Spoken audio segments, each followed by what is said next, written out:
Hello, welcome. Today I am going to be talking about 3 more ways that you can elevate your sketchbooks and just add more interest and texture and depth and meaning into your sketchbooks. So stick around. My name is Hannah. I'm an artist and I am a mother and I'm a yoga therapist here in Suffolk in the United Kingdom, and I'm here sharing my art journey on YouTube and just hints and tips that I learn along the way. So if you like that sort of thing, if you've watched a few of my videos, please feel free to subscribe. I would absolutely love that. I'm heading towards 700 subscribers, so please do join us on this journey. And yeah, thank you for watching. Lots of love. Enjoy the video. Number 1 is use collage in your sketchbooks. I'm going to show you a few different types of collage. I'm going to stick some collage down. So these are the tape from some paintings I was making on my easel over there. And obviously they've got paint on them from the edges of the painting that I was doing. And I've just saved them and stuck them down and used them as collage paper. And you can really use anything as collage paper. So I've got I was just kind of cleaning my brush on these pieces of paper and also using them as a monoprint, so putting the paint on and then putting it down, and obviously this is what I've been left with. I use receipts for collage paper. I use greaseproof paper, so this is from the kitchen. I use old books for collage paper. So this is an old book that I picked up in like a random junk kind of book sale that me and my friend went to. So old books, or new books actually. That's a bit of paper that I've painted on. And of course you can make your own collage papers. So here's a bit of collage paper that I have made myself. And this is what I was cleaning my roller on yesterday. So this is a beautiful bit of collage paper. This is so nice. I might save this bit for like this. It's so special. This is a jelly print on some paper. This is also wonderful collage paper. And you can really use collage paper underneath your work, so it doesn't necessarily, you could stick a load of collage paper down and then paint some beautiful realistic flowers on top. So PVA, I've got this is like a silicone brush, and it's brilliant. Brilliant for so many things actually, but really good for spreading on glue.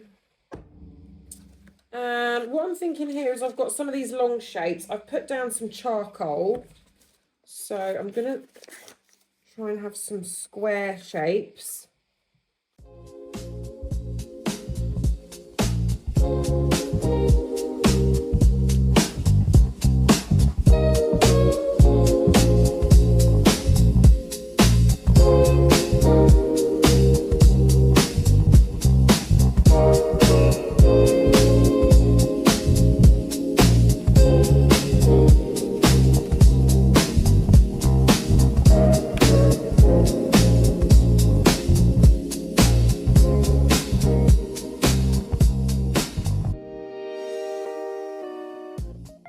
Yeah, I really like all the layers, and just how I've collected all these things and made all these things in order to create this this piece where it's very kind of vibrant and interesting, and you're thinking, oh, what's going on here, what's going on there. So yeah, using collage in your sketchbooks can really elevate them, bring a lot of interest, and I really love to do it.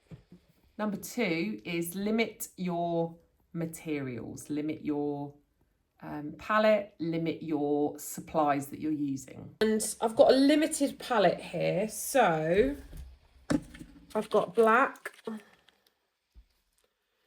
I have white, I've really been using this, hence why it's a bit messy, white, cadmium orange, purple, pale olive green. I'll put a little bit more of that on there. black, white, and then I've got some fluorescent pink as well. So, I mean, you can have 3 colours. You can have as many colours as you like, ultimately. I'm very good at using all the different things, all the different colours, and then you kind of sometimes end up with a bit of mud. That's just one of my things that I'm working on. So I'm going to begin by using some charcoal. So this is black charcoal, fine. And this is just a flat brush. I think it's 1 inch or 1.5 inches. One of those. It's a cheap brush, not expensive brush. And I'm going to begin with some orange.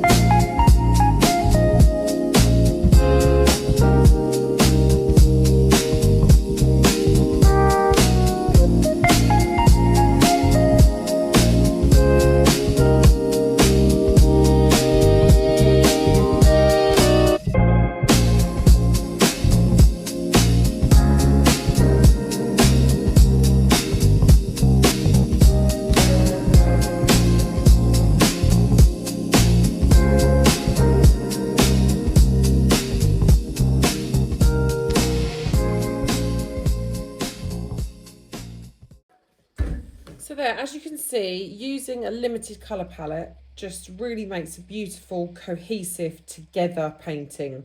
And that works for representational as it does work for abstract as well. You can, if you use this colour palette, there's there's loads more colours that you could mix here with your colour, with your limited colour palette.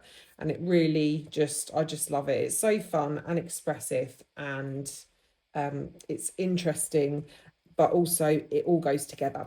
So I hope that has been a helpful tip. Number 3 is stop trying to be good. I'm going to show you here the very first paintings that I ever did. So we went on holiday and I decided I was going to start painting. This was about 3.5 years ago, and I really wanted to paint with watercolours, and I don't get me wrong, I still absolutely love watercolours. And so this is how I started, and I was desperate to be good because I'd always thought that I was no good at painting anything representational. So I was desperate to be good. And these are some of the first things I created, and I created them on scraps of paper. I wasn't using sketchbooks at the time, or I used a sketchbook, but then I cut them out because I didn't want to commit to a whole sketchbook. So time has really moved on from that now, obviously. So these are some of the first paintings that I created, and you can just see how kind of wooden they are and how like timid they are and how scared they are. And there's nothing wrong in that. I actually love these now looking back on them. And to be fair, I haven't opened this book for a while. Yeah, I actually do love these. Look, and I had like one brush that was just basically the shittest brush in the world. And yeah, so this is where I started, and I was just trying so hard to be good, and now I don't try to be good. It's something that, you know, you're always kind of battling with, because you're always wanting to look at your work and think, oh, I like it, which is one thing, right? But don't try and be good. That is the third way to elevate your sketchbooks, is to just throw paint in them and not care at all who is, you know, no one can see it apart from you. You never have to show anyone if you don't want to, and you can really kind of go to town in the sketchbooks. And yeah, as you can see by these, they're very cute. And this is where my absolute love of leaves began. So here you can see that I started being a little bit expressive with kind of dropping paint into wet paint. And I was obviously had a little bit of a colour theme going on here. And then I started painting in this actual book, which I think is probably a bit of a breakthrough moment for me. Although I don't think this is watercolour. These are some of the first Christmas gift tags that I painted. So as you can see, they've been gifted and then they've been ripped out, and I've collected them up after Christmas and then stuck them in here. which is very cute. Some journaling stuff that I did, some pen work that I did. But as you can see, it's all quite wooden. There's not a lot of freedom or expression in it. And in order to have freedom and expression in your work, you have to let go of the fear of being good. So that is important. Stop trying to be good. Thank you so much for being here. Thank you so much for watching. I really appreciate you. Please feel free to subscribe if you enjoy my content. I upload twice a week, so very regularly, and I would love to have you subscribe and be here on my channel just watching my art journey. Please feel free to comment if you like what I've done, and maybe if you don't like what I've done, or if you're going to try some of this yourself. Sending lots of love, and I will see you next week.